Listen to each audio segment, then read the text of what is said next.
Nous avons été créés à l'image de Dieu. Dieu nous a créés avec des membres. Et chaque membre du corps a été créé pour une fonction, une mission particulière. La main est tendue vers l'autre, vers l'extérieur. Elle est là pour être positive, pour donner. Non pas pour retenir, à part quand il y a quelque chose de négatif à retenir.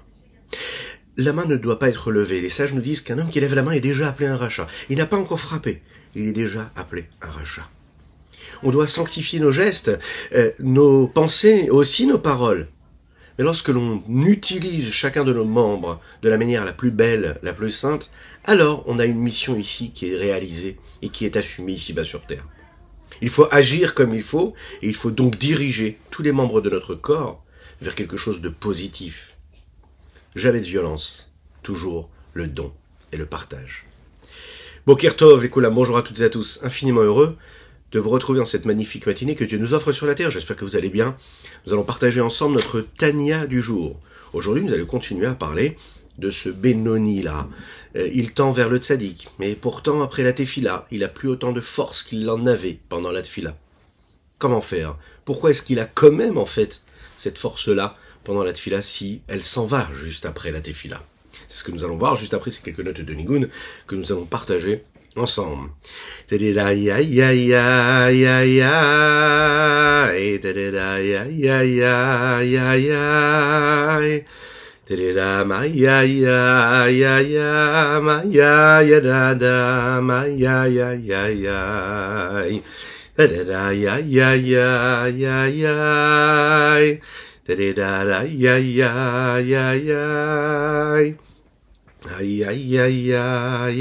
ay da da di da da da dam ay ay ay ay ay di da ay ay ay ay di da ay ay ay ay di da ma ya yo ma ya yo ya na na ay da da da da ya da da da da da da ya ma ya ya ya ya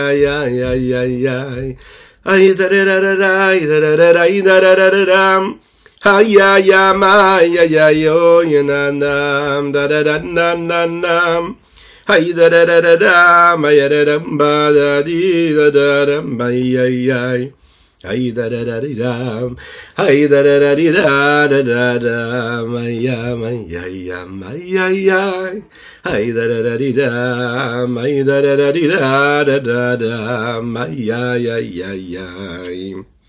On a demandé une fois un chassid qui s'appelait le Rav Chaim Moshe Alperovitch. On en a parlé déjà ensemble, et un jour il a dit, mais c'est quoi le problème avec la pensée? Les hommes ont plus de facilité à ne pas agir négativement qu'à penser négativement. Mais a priori, dit-il, c'est plus facile de retenir une pensée qu'une mauvaise parole. Comment?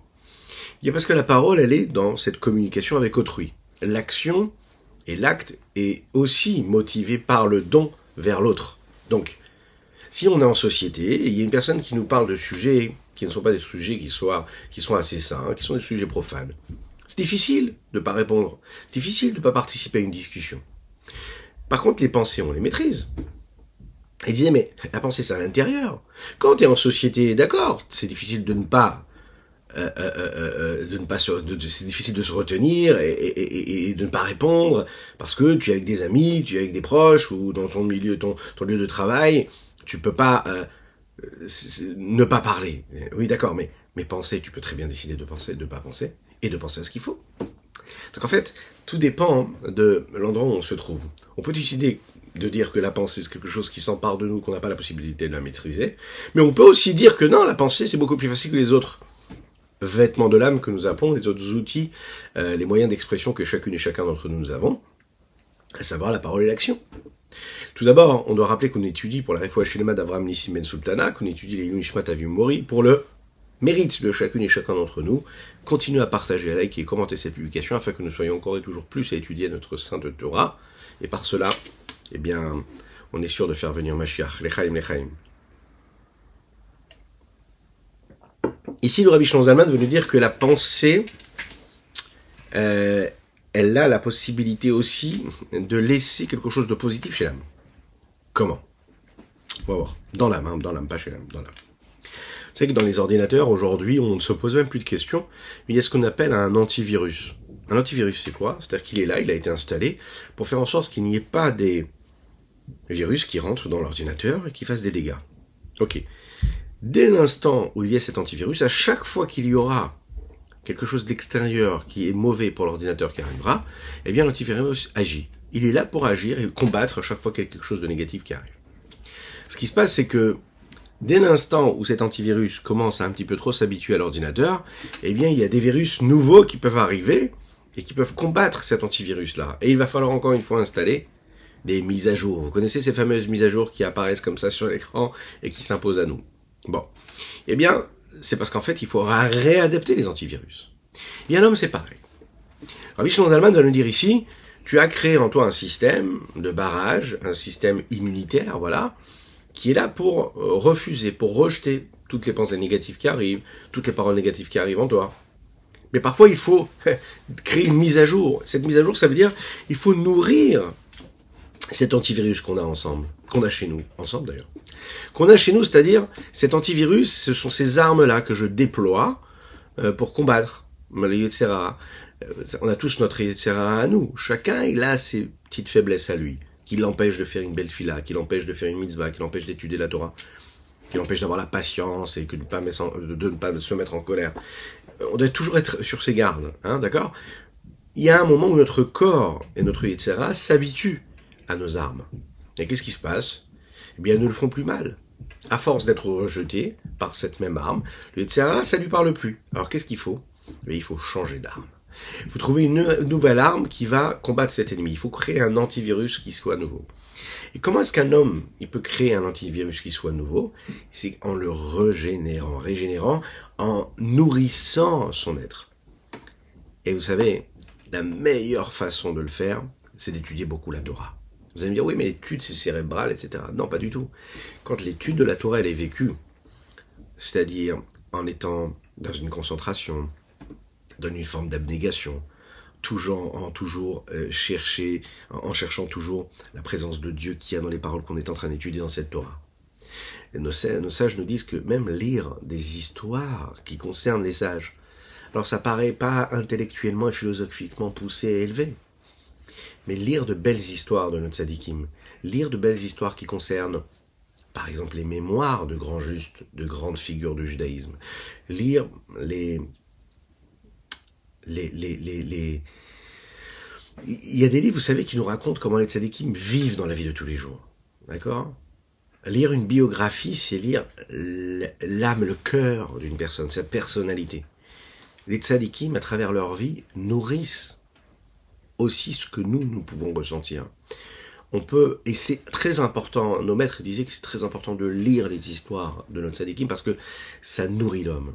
Ça lui donne, vous savez, ça agrémente un petit peu comme les petits ingrédients qu'on rajoute dans un aliment qui permettent en fait à l'aliment de retrouver toute sa fraîcheur, de donner tout le goût qu'il est capable de donner. Hein, le plus bon des aliments, c'est le plus bon des produits, mais il a besoin d'être amené comme il faut, d'être cuisiné comme il faut. Mais c'est pareil. Un homme, il peut faire cette fila, il peut étudier la Torah, il peut bien faire les mitzvot, tout. Il a besoin de saupoudrer ça de quelque chose de chaleureux, d'humain, de profond. Et ça, c'est la partie, on va dire, moins profonde, a priori, recherchée intellectuellement, mais qui est très importante. Et quand on se nourrit de cette façon-là, eh bien, c'est aussi une forme d'antivirus qu'on est en train de créer. Parce que on retrouve de la vie, on retrouve du goût, on retrouve de la chaleur. Et dans ces cas-là, quand on va arriver vers la tefila, on arrivera à l'aborder de manière beaucoup plus sereine. Parce qu'on sent qu'on fait partie d'une histoire, on fait partie d'un cheminement. On se dit, mais je ne suis pas le premier à vivre la même situation. Il y a des sages qui ont vécu les mêmes situations, nos ancêtres qui ont vécu les mêmes situations dans d'autres pays, avec d'autres ennemis, avec d'autres enjeux, avec d'autres confrontations. Mais c'est toujours la même histoire qui s'est toujours répétée. Et le judaïsme que nous vivons aujourd'hui, il est là parce qu'il y a des êtres qui ont dit non, on ne va pas se laisser emporter par ce qui se passe autour, mais on va maintenir et on va garder nos principes et nos valeurs. Ça nourrit l'homme et ça lui permet de créer ces antivirus qui lui permettent de ne pas se laisser envahir par ce qui se passe à l'extérieur. Il devient donc maître de tout cela. En général, l'homme a du mal à différencier la pensée de l'intellect et des émotions. Ça nous paraît une seule chose. Comment? Lorsque je suis en colère, lorsque j'aime quelque chose ou quelqu'un, eh bien j'y pense. Donc la pensée et le ressenti, a priori, vont ensemble. On ne détache pas les deux. Lorsque je comprends quelque chose, eh bien cela suscite quelque chose en moi. Ok. La vérité, c'est que la pensée, ça n'est pas l'intellect, et la pensée, ça n'est pas les émotions. Ils sont là, indépendamment de la pensée. La pensée, elle n'est que l'expression de ce que peuvent être les émotions ou l'intellect. De la même manière que la parole, elle me permet de parler et de créer une communication avec autrui, eh bien la pensée, vous savez avec qui elle me permet de parler? Elle me permet de me parler à moi-même. Là où la parole me permet de créer un lien avec autrui, la pensée me permet de créer un lien avec moi-même. Ça veut dire que quand un homme, par exemple, il a une sensation, il a une émotion de joie, de peine, de douleur, cette sensation qui est là, qui s'impose à lui. Et on lui dit, mais est-ce que tu y as pensé avant? Il va dire, ah non, pas du tout. C'est venu d'un coup j'ai eu une émotion. Mais est-ce que tu y as pensé? Non. La pensée, elle vient après cette sensation qui s'impose, et la pensée, elle va matérialiser quelque part. Elle va mettre des mots sur ce qu'on est en train de ressentir. Elle permet en réalité, cette pensée-là, d'identifier ce que je suis en train de vivre, de ressentir, ou même d'intellectualiser. La pensée aussi, elle me permet de donner du vécu, de l'épaisseur à l'expérience que je suis en train de vivre. On va prendre un exemple.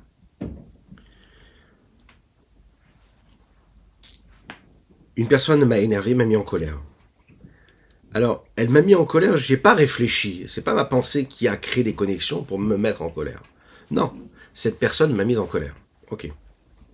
La pensée va venir et être utilisée à ce moment-là pour vérifier chacune de mes émotions ou de mes forces intellectuelles, et vous savez qu'on en a 10, 3 cérébrales et 7 émotionnelles, et chacune de ces émotions et chacune de ces vertus intellectuelles va donner son avis quelque part sur la situation que je viens de vivre, c'est-à-dire la colère que je viens de ressentir.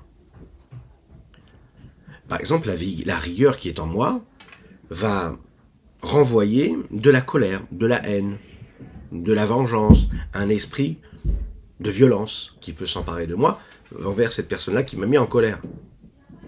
Mais la vertu de chesed, de bonté, elle me dit non, tu sais, calme-toi. Il faut quand même garder un lien avec cette personne-là. Tu peux pas exprimer toute la haine et la détestation que tu as pour cette personne-là. Tu as besoin du chesed pour calmer un petit peu cette vertu-là de colère que tu as pu avoir. La colère, je l'ai eue, mais il faut calmer la rigueur qui a voulu se développer parce que je suis en colère.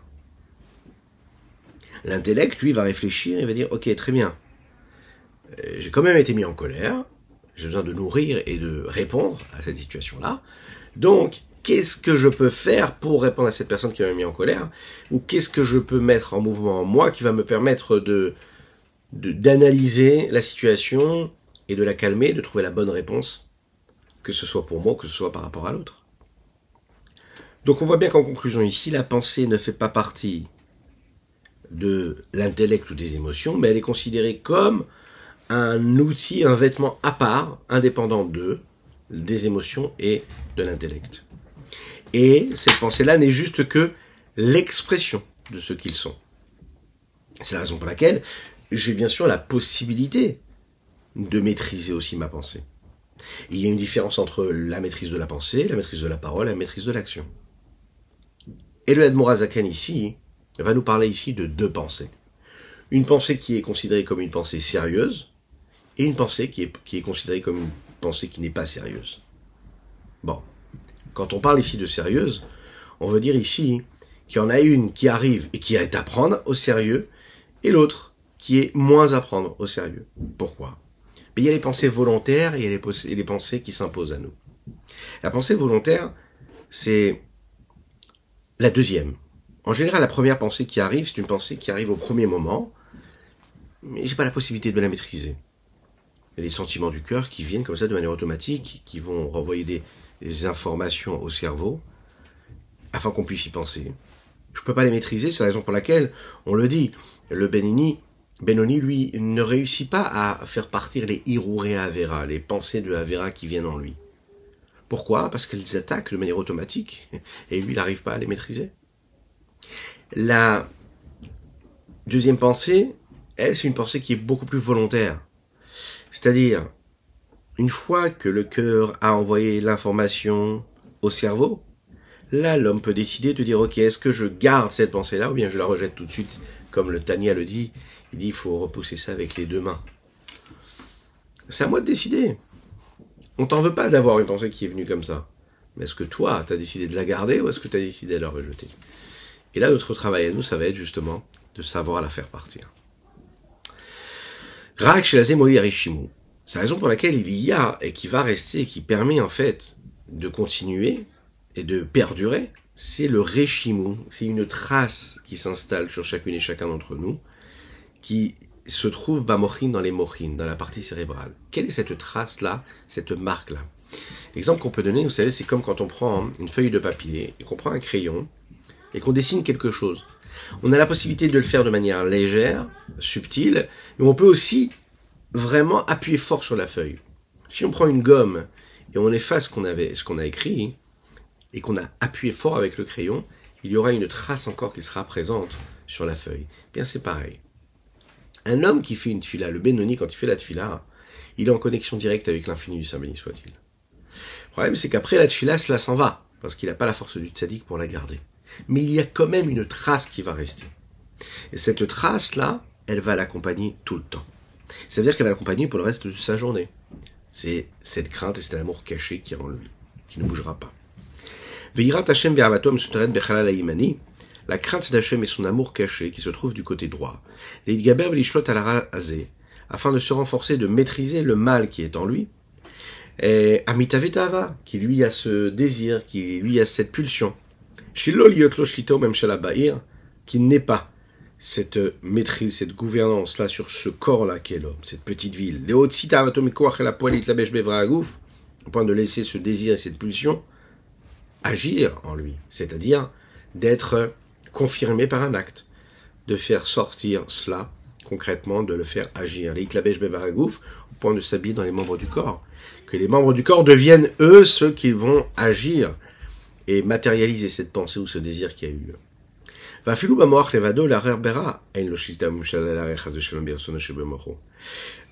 son cerveau uniquement également, de penser au mal. Il n'a pas, le mal, lui, une maîtrise, une gouvernance, au point de penser chas shalom, birtsono shebemocho, à la volonté qu'il y a dans son cerveau.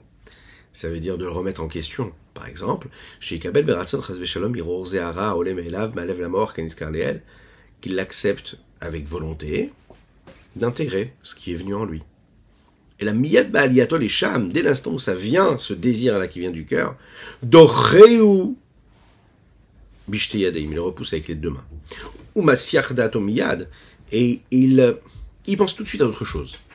Hein, l'idée, c'est toujours la première réaction que nous avons. Dès l'instant où on laisse la mauvaise pensée s'installer en nous, c'est-à-dire, voilà, j'ai une pulsion, j'ai une envie. Je la laisse un petit peu venir en moi, je la laisse exprimer, ça va être très très compliqué, parce que tous les membres de mon corps vont donner leur avis sur ce que j'ai comme plaisir ou désir. Mais si je la repousse tout de suite avec les deux mains, ou me siardato, je pense tout de suite à autre chose. Hein, comme le Rabbi Lubavitch avait l'habitude de dire, un homme qui a des envies, des désirs, des pulsions de fautes, que Dieu nous en préserve. Ce qu'il faut parfois, par contre, on pourrait se dire, oui, mais alors, il faut que je réfléchisse, pourquoi est-ce que je fasse toute une analyse psychologique sur ce qui m'arrive, pourquoi est-ce que je les ai pensés. Non, il disait, non, faut balayer ça d'un revers de main. Le fait de balayer d'un revers de main, déjà, ça ne donne pas de la présence au mal. Parce que c'est faux de penser, de dire qu'il faut donner de l'importance aux choses, et parce que comme ça, on va leur donner la possibilité on va se donner la possibilité de le combattre. Non, parce que quand tu te donnes la possibilité de combattre, ça veut dire que tu fais exister le mal. Alors que quand tu le balayes d'un revers de main, tu lui donnes pas trop de place. Ok, c'est arrivé, c'est pas grave. Ne te morfonds pas. D'accord?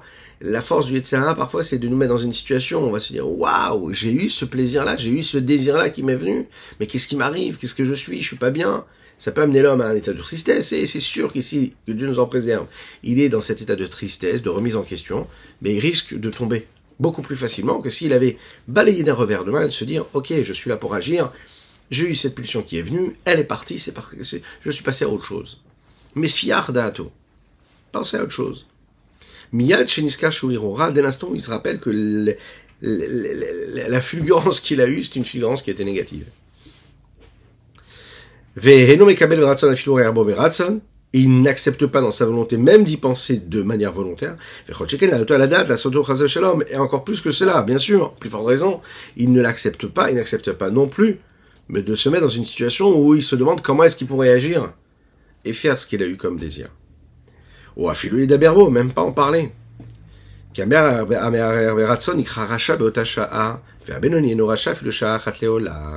Celui qui pense de manière volontaire, il est appelé un rachat au moment où il est en train de penser. Et le Benoni, lui, il n'est même pas appelé rachat à un seul moment. Ça veut dire, comme on l'a dit en introduction, l'homme, il a différents membres de son corps. Le membre de la main de l'action, il est que je ne dois pas faire quelque chose de mal, je dois faire quelque chose de bien. Mais je dois faire ce travail-là aussi dans les autres membres du corps. À savoir que la pensée, je dois la gérer, je dois la régir, et je dois lui permettre de penser toujours à quelque chose de positif. Si un homme, il pense à quelque chose de mal, même s'il n'a pas fait, il est déjà considéré comme mal parce que le membre de la pensée a été utilisé de manière négative.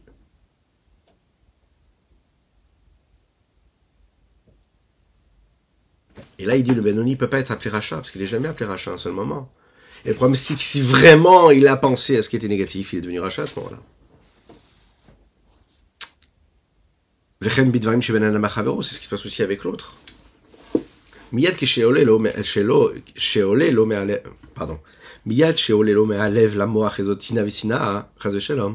dès l'instant où vient dans mon cœur, et de ce cœur-là jusqu'au cerveau, une forme de haine, ou de détestation, ou de volonté néfaste, ou de nuire à autrui, parce que j'ai toutes les excuses de lui en vouloir, et de vouloir lui faire du mal, ou de ressentir du mal envers lui. Et tout de suite, il dit ici, par exemple, au Zokina, quelqu'un qui peut avoir une colère, une jalousie, au Kaas, ou de la colère, au Kpeda Vedomen, ou bien lui en vouloir pour quelque chose. On ne doit pas les accepter, ni dans notre cerveau, ni dans notre volonté. Ça peut arriver qu'on ait un sentiment de jalousie qui s'installe. Ok. Il s'impose à nous. C'est pas qu'on y a pensé, comme on a dit tout à l'heure, on peut avoir tout de suite un sentiment de jalousie. Ensuite, ça monte vers la pensée. On se dit, voilà, cette personne-là que je connais, ça peut être mon voisin, qu'est-ce qu'il a de plus que moi, pourquoi est-ce qu'il a ci, pourquoi est-ce que moi j'ai ça. Ça peut être une personne de la famille, ça peut être des amis, ça peut être des gens avec qui on a vécu, on a grandi. Et l'homme commence avec sa réflexion à faire des comparaisons, des analyses, et puis ça fait naître en lui de la jalousie, et il commence à compter, et voir ce qu'il a, et pour ci, pour ça. Tout ça, le Rabbi Shlomo Zalman est en train de dire ici, il peut, même dans son cerveau, il ne nous donne pas laisser rentrer. Et s'il ne laisse pas rentrer dans son cerveau, alors il n'a pas lui la volonté, en fait, de ressentir quelque chose de mal. Donc en fait, il y a plusieurs étapes. Il y a l'étape où je suis en train de ressentir, j'ai un ressenti, un mauvais ressenti, c'est-à-dire de jalousie, de colère, de haine, d'en vouloir pour quelque chose ou autre. Il y a ensuite le raisonnement intellectuel qui s'approfondit et qui commence à manigancer, à réfléchir mal et à broyer tout ça encore et encore et encore. Et il y a après ensuite le sentiment qui naît de cela, à savoir la volonté de détester la personne. Et plus je vais penser, plus je vais y réfléchir, plus je vais approfondir l'idée, et plus je vais détester la personne, que Dieu nous en préserve. Et ce qui peut amener l'homme après à agir négativement, ou même à parler négativement. Alors que si l'homme, dès l'instant où il maîtrise avec son cerveau, et il évacue tout de suite cette mauvaise pensée, eh bien il se nourrit même plus.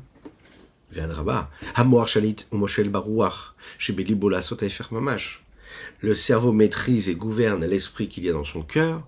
Ça veut dire quoi l'esprit qu'il y a dans son cœur? Ça veut dire ce qui se passe, cet élément-là qui lui permet la saute à faire mamash, faire l'inverse. À tel point, regardez, écoutez bien ça. Les itnaeg im chavero bemidat chesed, de faire l'inverse que de ce qu'il voulait faire, de se comporter avec du chesed, avec de la bonté, alors qu'il voulait utiliser quoi? L'inverse. Montrer à son prochain un amour particulier, encore plus. Lisbol mimenu at ketse acharon, ça veut dire le subir quelque part et se mettre complètement et s'effacer complètement face au mauvais agissement, au mauvais ressenti que cet homme-là est en train de me renvoyer. Et encore plus que cela, de ne même pas se mettre en colère contre lui. Vegam chez lo leshalem kifalo chas v'shalom, et de ne même pas lui rendre ce qu'il nous a fait, alors qu'il mériterait qu'on lui rende. Mais lui rendre quelque chose de positif face aux choses négatives qu'il nous a fait. Vous imaginez un petit peu le niveau. Le niveau, c'est qu'en fait, si quelqu'un t'a fait quelque chose de mal, ou même si tu as l'impression que quelqu'un te veut du mal, ou tu as l'impression qu'il te regarde mal, ou qu'il t'apprécie ou qu'il t'apprécie pas, qu'un proche à toi t'a fait quelque chose de mal, dans ta famille, chez tes amis, dans ton lieu de travail, une personne que tu croises dans la rue, ça peut être ton conjoint, ça peut être ton épouse, et tu rends le bien, que le bien. Et même si la personne elle mérite de la colère ou de la détestation ou tout, et toi tu fais l'inverse. C'est juste un petit switch à avoir dans le cerveau, puisque comme il a dit ici, c'est le cerveau qui va donner cette volonté de le faire. Ce switch, c'est de se dire au moment où j'ai un sentiment de haine ou de jalousie ou négatif, néfaste, qui arrive en moi, je le transforme et je le rends en quelque chose de positif, c'est juste un switch. Hein? C'est-à-dire que tu as toutes les raisons de te mettre en colère contre ton épouse, mais tu te mets à danser et à chanter. Bon, c'est complètement fou, mais t'as fait l'inverse. T'as toutes les raisons de dire non et tu dis oui. T'as toutes les raisons de te mettre en colère et tu commences à sourire. Tu fais l'inverse. T'as toutes les raisons d'être jaloux de ton prochain, mais tu dis non, je veux pas être jaloux, je veux aller taper à sa porte et je veux lui offrir un beau gâteau.